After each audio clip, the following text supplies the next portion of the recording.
comportamento físico dos solos sofre grande influência da presença de água, alterando importantes propriedades mecânicas, como sua resistência.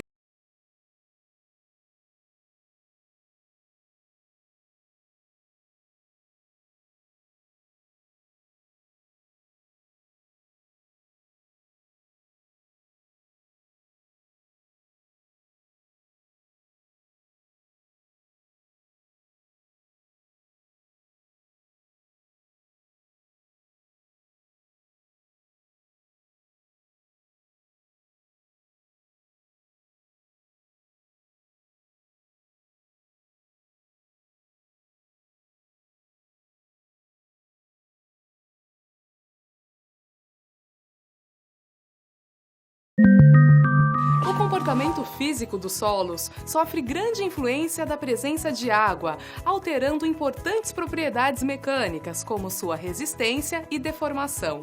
Esse conhecimento é significativo para áreas da economia, como a exploração de petróleo ou gás natural, ou para a engenharia civil, tendo em vista a utilização de maciços de solos como fundações de grandes obras. Se olharmos para o solo, veremos um material natural composto por grãos minerais, com ou sem matéria orgânica, podendo ser homogêneo e heterogêneo. A água, por sua vez, flui pelos poros localizados entre os grãos. Essa percolação da água no interior do solo varia, sendo diferente em solos granulares e argilosos, por exemplo. Nesse contexto, o entendimento do teorema de Bernoulli é o primeiro passo para que possamos avançar sobre o estudo do fluxo em solo. Esse teorema considera que, no caso de fluidos ideais em regime de fluxo permanente, a energia de uma partícula permanece constante. Podemos ainda aprofundar nosso conhecimento através da lei de Darcy.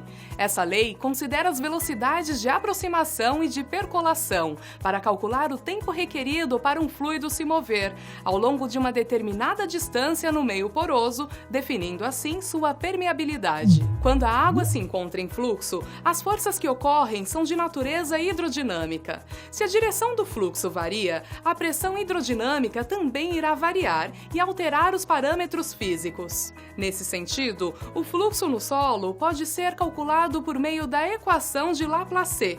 Ela considera certas condições, como a saturação do solo, se o fluxo é estacionário, se as partículas sólidas e aquosas não são compreensíveis e se o fluxo é bidimensional. A equação de Laplace pode ser resolvida por muitos métodos, como as representações gráficas da rede de fluxo.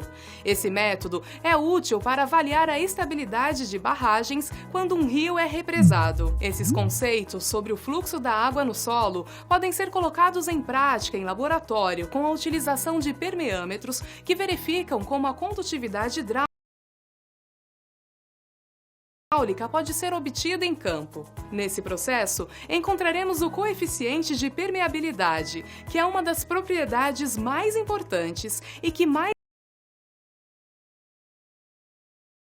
varia de um solo para outro. Podemos determinar a condutividade hidráulica em campo utilizando piezômetros. Esses instrumentos são amplamente utilizados na engenharia geotécnica.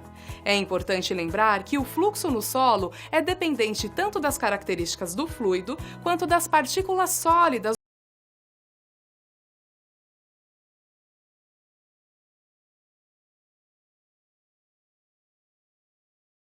do solo. Perceba que muitas características podem influenciar as propriedades hidráulicas dos solos. O desconhecimento dessas características pode impactar